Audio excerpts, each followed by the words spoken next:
Hello, and welcome to today's weekly live show. I am going live directly through Facebook. That's a little bit different for me. So let me know if you're live. Let me know if you can see me, if it's working okay. We'll begin in a couple of moments. I'm just going to see if I can find it on my computer as well. So just giving you time to find us here today. Have a sip of your tea if you've got one, and let me know what's going on. Just refresh on my screen as well. Good. That looks live here. So welcome. I'm really pleased to have you here. Today we are talking about Dharma and overcoming imposter syndrome, what yoga philosophy can teach us about running a sustainable yoga classes, offerings, workshops, business, whatever you feel comfortable calling it. But we will begin, as I said, in about another minute so you don't miss things. Wanted to do a little meditation with you today as well. Jan, welcome, my love. Nice to read about you getting ready with your studio for autumn. So I didn't realize you're up in the world. I have old family up there. So yeah, let me know if you're here. Let me know what's going on, how you're feeling about this topic of Dharma today, and how that informs your yoga business and how it really is a missing link. So we'll begin in about 30 seconds or so, just so you don't miss any of today's content. All right, I make that 2 o'clock. It has just clicked over on my screen. So welcome to today's weekly live show, whether you're with us live today or let me know if you are watching the replay. Now, if you are new here, I know we've got lots of new members at the moment, welcome. My name is Laura Green. I am a yoga teacher of 12 years, a teacher trainer, and a business marketing mentor for yoga teachers. And I have a clear mission, or a clear Dharma, to support yoga teachers to thrive by teaching the best yoga you know how in your way, and having the business and marketing skills to support that so that you are well rewarded for what you do. And this all wraps up into the topic today of Dharma. So as I was saying in the promotion for today's talk, the teachings of yoga philosophy can really help us navigate the challenges of running yoga classes, running a yoga business, supporting yourself and having a livelihood or just a paying hobby with yoga. However you're sharing it, yoga philosophy can really help us overcome the challenges. But oftentimes we don't look into yoga philosophy for business advice, and we really should. But we keep yoga philosophy in this sort of little box for our spiritual journey. But when you are teaching yoga, it is your spiritual journey. Your personal practice and your teaching practice, they're not separate. They are all one and the same thing. So when we allow the teachings of yoga philosophy and our spiritual practice to infuse into how we are running our yoga classes, our yoga business, it's going to feel much more heart-led, much more congruent, and a lot of the challenges such as imposter syndrome will pale away. So those of you that have been around the Yoga Teacher Collaborative, or you've worked with me, or I've mentored you, you know the name of the method I teach is called Serve and Thrive. And that is based in yoga philosophy. That is based in the teachings of the Bhagavad Gita. That is based in the teachings of the Mahabharata. That is based in the teachings of Dharma and Karma. Okay? It's not just some marketing slogan, but it's based in this yoga philosophy that we're going to explore today of Serve and Thrive. If you see me looking down, it's just like I've got a couple of notes to keep me on point and to make sure we get through some really valuable content today. So when we're looking at Dharma, the word Dharma has many different meanings. If you look it up in the Sanskrit dictionary, you'll find so many meanings from it. From the Dharma being the teachings of Buddha, from Dharma being the universal laws of nature, of the universe, of Dharma being someone's own duty, someone's personal nature, and more. It is a word with many meanings. And this is, back in the Sanskrit dictionary, this is before the meaning of Dharma has been polluted with slogans on t-shirts and more. So I suggest you do that with any Sanskrit word. Put it in the Sanskrit dictionary, explore the different meanings, go back to the source. But with the word Dharma today, I am journeying to it via the sacred texts of the Mahabharata and especially the Bhagavad Gita, because these are the texts as yoga teachers that form more of the philosophy of yoga. So I'm just going to stick there, Mahabharata and the Bhagavad Gita. And then we're going to be talking about how embracing your Dharma helps you to overcome imposter syndrome, helps you learn to trust. Trust that your classes will be okay. Trust that you're on the right path. Trust that how you're showing up is right for you. Trust. Also help you to differentiate yourself.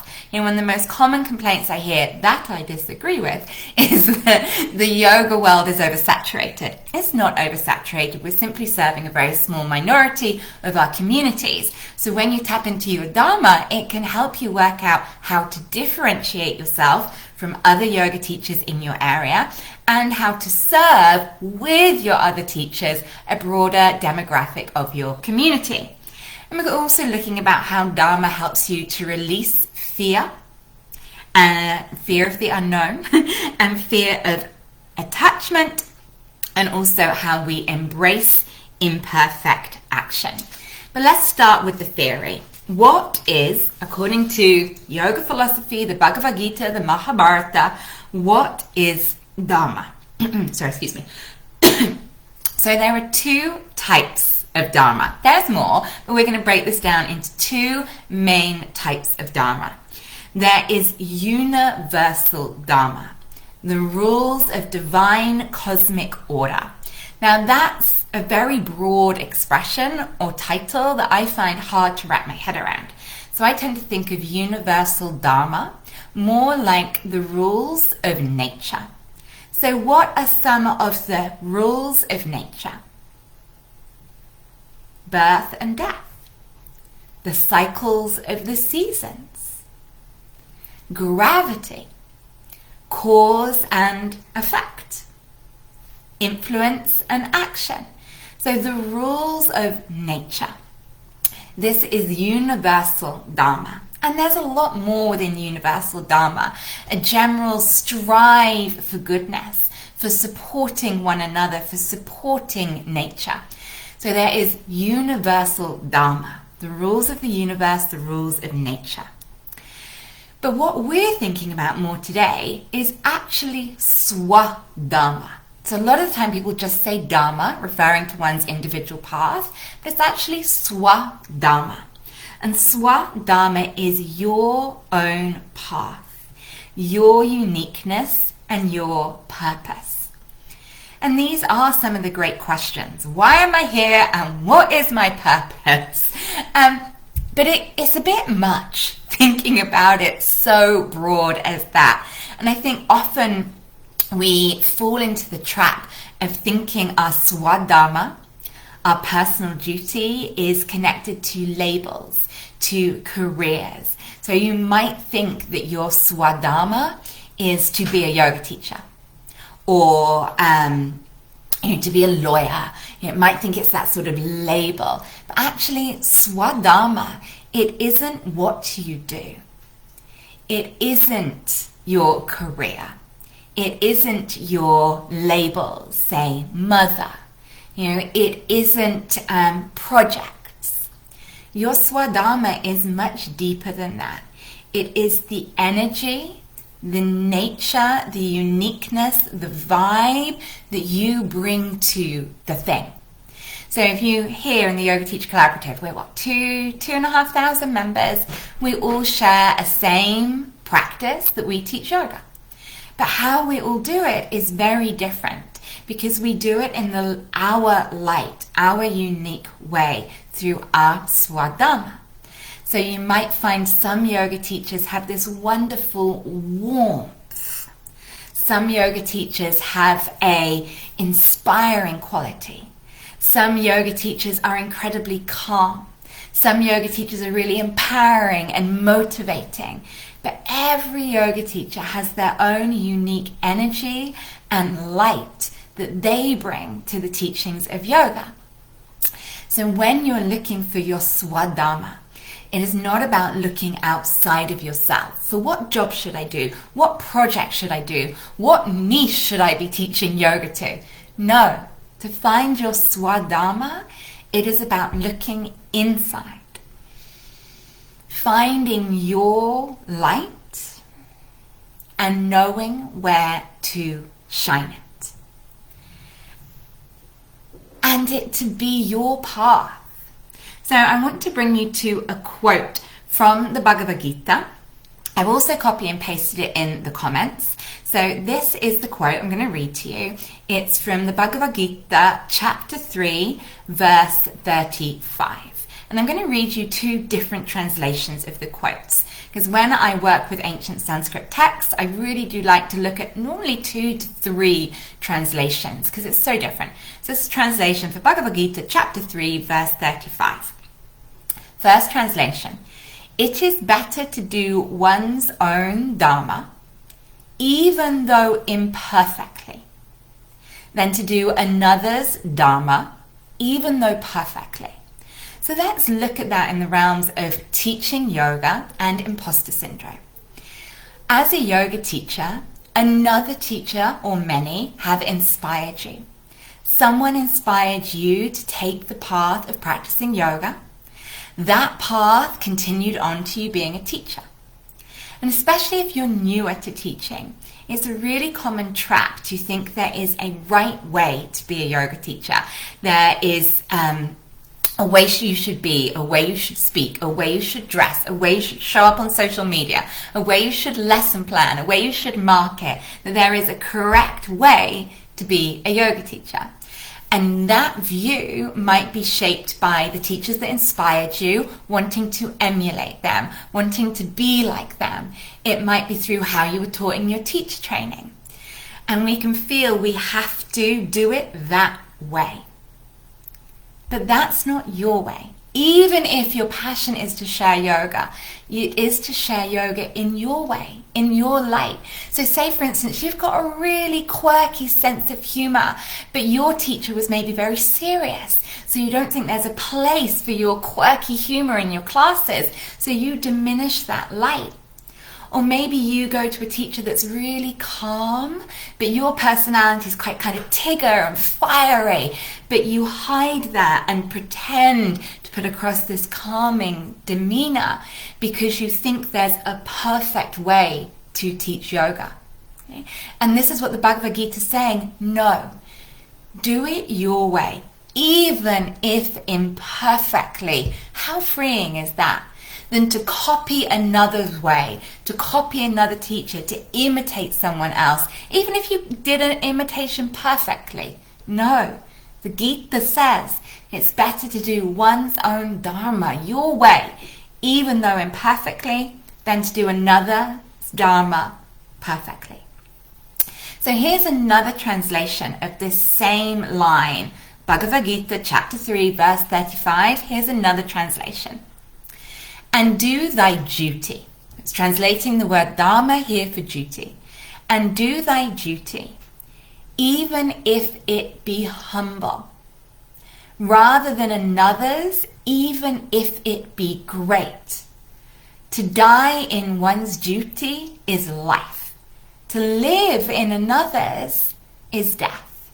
So let's look at this use of the word humble or great. So I hear time and again from yoga teachers, oh, I only teach one class, as if somehow or other that makes them lesser of a teacher. And there is this feeling, this pressure that we must be doing something greater than that. We must be teaching a full timetable of classes. We must be running workshops, retreats. Everything must be sold out. We must be doing more. We must live up to society's view of success, rather than just doing one class. But no, let's come back to that. Do thy duty, even if it be humble, rather than another's, even if it be great. So if you teach one class a week, and that is a place for you to share your light, your uniqueness, that is of service to your community.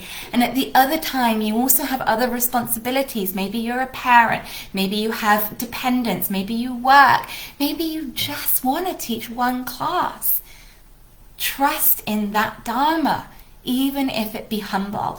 Then aspire to live someone else's Dharma, even if you perceive it to be bigger, greater.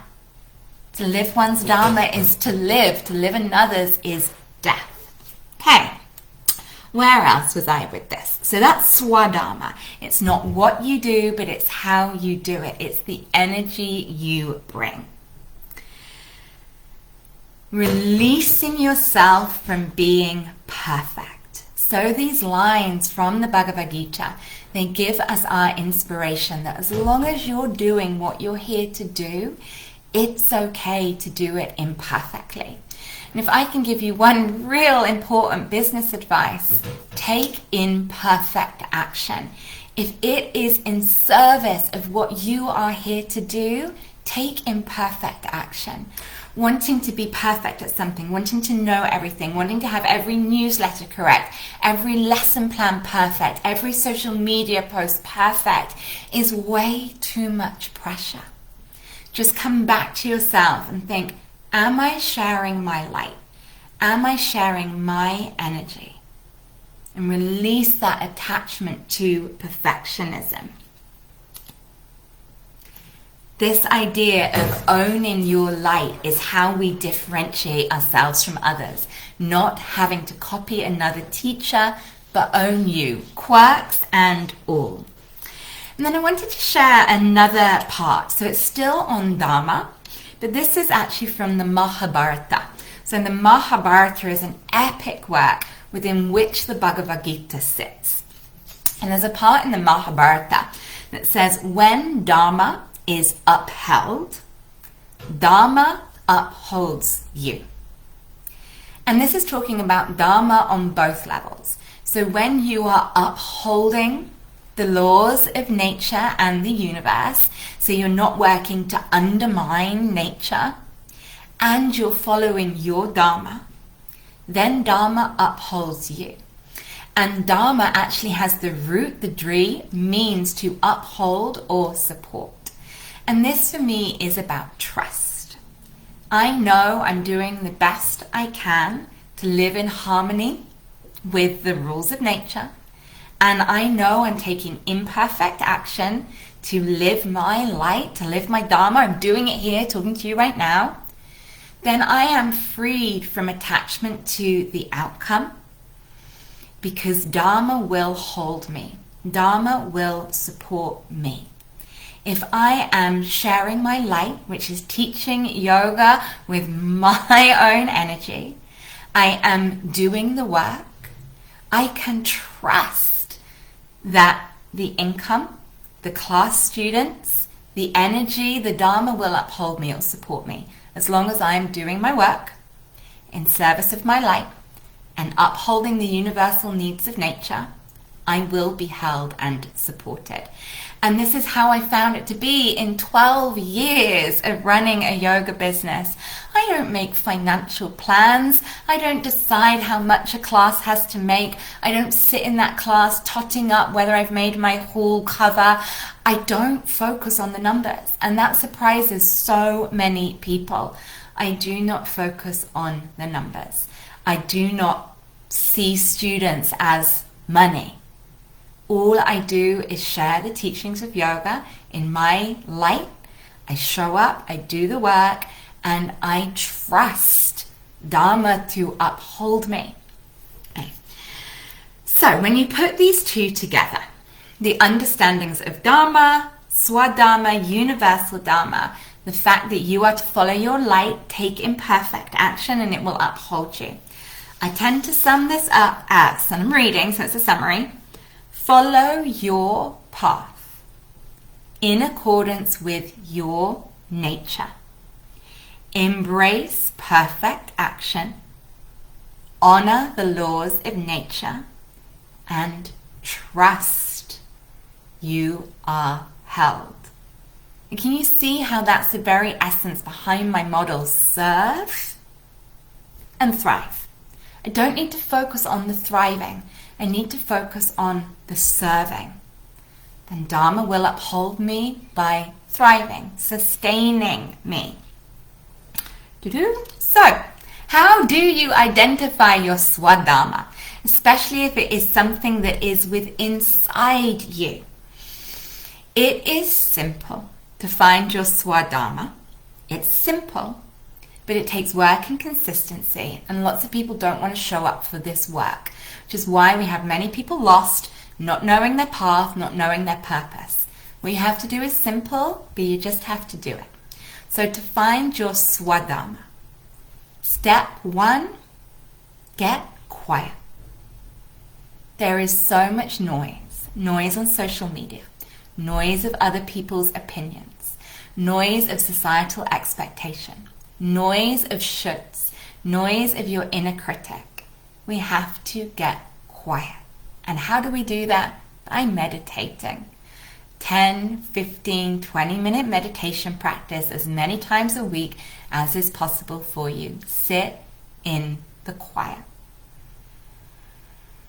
Step 2, ask the questions, and seriously ask the questions in the quiet, in the meditation, in your journaling, in as many moments of as many days as you can imagine. Ask the questions. The questions are, why am I here? What is my purpose? And who am I? Now those questions can seem so vast, it's impossible to answer them. So you take them down into a tiny micro moment. Who am I right here, right now? Who am I right here, right now? I am a teacher. I am an educator. Why am I here? I am here on social media right now to share the teachings of yoga philosophy to inspire you in your business. And what is my purpose? To take imperfect action, sharing from my heart the lessons that have resonated, and hope they resonate with you. So take those big questions. Who am I? Why am I here? And what is my purpose? And think them in individual moments. When you get home at the end of your day and you walk through your house, why am I here? Why am I in my house? What is my purpose and who am I in this moment? Because your Dharma can change throughout the day. So step 1, get quiet. Step 2, ask the questions. Very people bother to ask them repeatedly and sit with them. Step 3, focus on your strengths. Your Dharma is in your light. It is in what comes naturally to you. It is in what is fulfilling for you. So actually spend some time. What is your light? What is your strengths? What comes easily to you? Then, a little harder, contemplate death. So we know we have Shavasana, corpse pose. We know our life in this body, in this moment, is limited. I only have a set amount of time in this body to share my light. So what am I not doing right now because I'm scared? That's within my light to do. Because you haven't got eons of time to do that. You have your life expectancy. What is your light? What is your purpose? What are you meant to do with it right here in this life? And then finally, so we have step 1, get quiet. Step 2, ask the questions. Step 3, focus on your strengths. Step 4, yes, Shavasana, corpse pose. You only have a limited time to live your life, so get on with it. And step 5, take action daily in service of your Dharma. So that action can be, I am an educator. Okay? So I take action daily to educate. That can be showing up every Friday, educating you in business, marketing, yoga philosophy. It can be showing up in social media on a reel, not pointing and dancing at things, because my light is not fun. I'm not fun. I'm not the person that's going to point and dance on Instagram, but my light is to educate. So I can use reels on social media to share educational posts. If your Dharma is to be fun, to make people smile, by all means dance with your cat on Instagram and bring lightness and smiles to my day. But I'm not going to try and do that because it's not my light. Take action daily in service of your light, your Dharma. Okie dokie. I hope that kind of shows, with the imposter syndrome, it's when we are living up to someone else's expectations rather than focusing on our light, our Dharma, our unique way of doing things. Take imperfect action and live. So I wanted to just close with a little bit of a meditation. It's a meditation that was taught to me many years ago by the yoga teacher Sally Compton, who I adore, and she has taught me a lot on Dharma. And she calls this meditation the almond flame. So finding a comfortable seated position, whatever that looks like right here, right now. Allowing the eyes to close. And sensing a heaviness in your base. Rooting down into your seat. And a gentle lift through the chest, through the heart space. Noticing your breath as it enters and exits at your nostrils. And following that breath in through your nostrils, in and down to your chest, to your heart space. And as you let your breath lead you into your heart space, imagine there is an almond-shaped flame.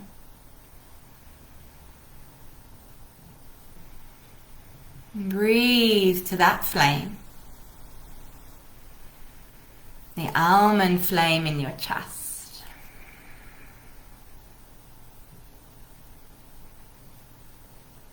And flames need fuel.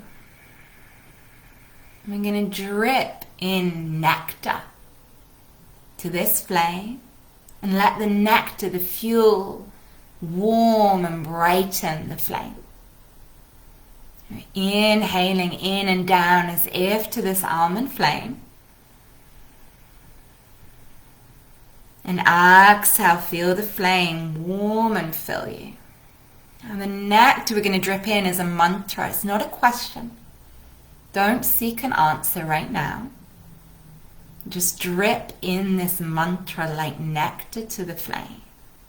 Inhaling, I am. Exhaling, feel the warmth, the light of that flame. Drip in the nectar, I am, as you inhale. Feel the warmth of the flame as you exhale. Repeating a few more moments. The warmth of the flame filling your chest, your upper back. I am. Heading into your waist. Letting this flame start to spread throughout your whole being. I am.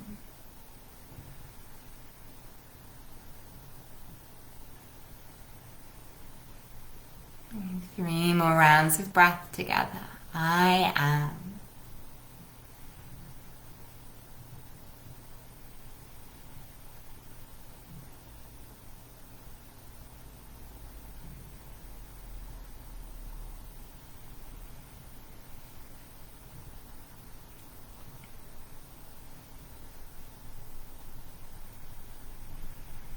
And in this space of meditation, let's ask the questions, but don't look for an answer now.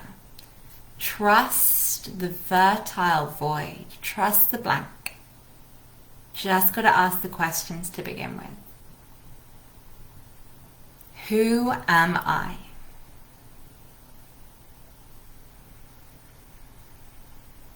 What is my unique light, my energy?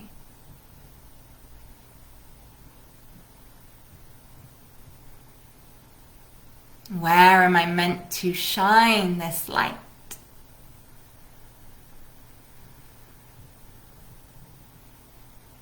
And how can I take imperfect action, freed from attachment to outcome, in service of shining my light?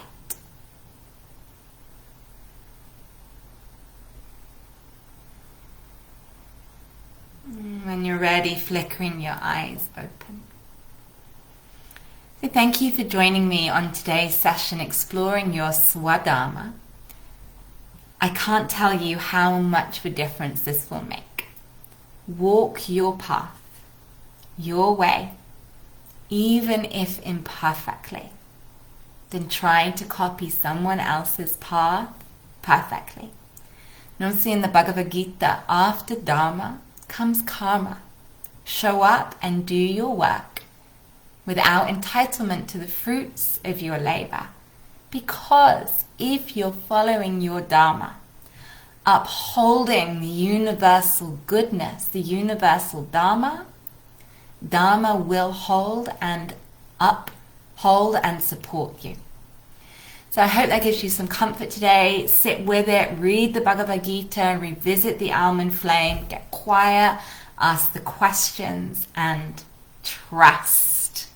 Thank you so much for joining me. Enjoy the rest of your day and the bank holiday weekend. Thank you.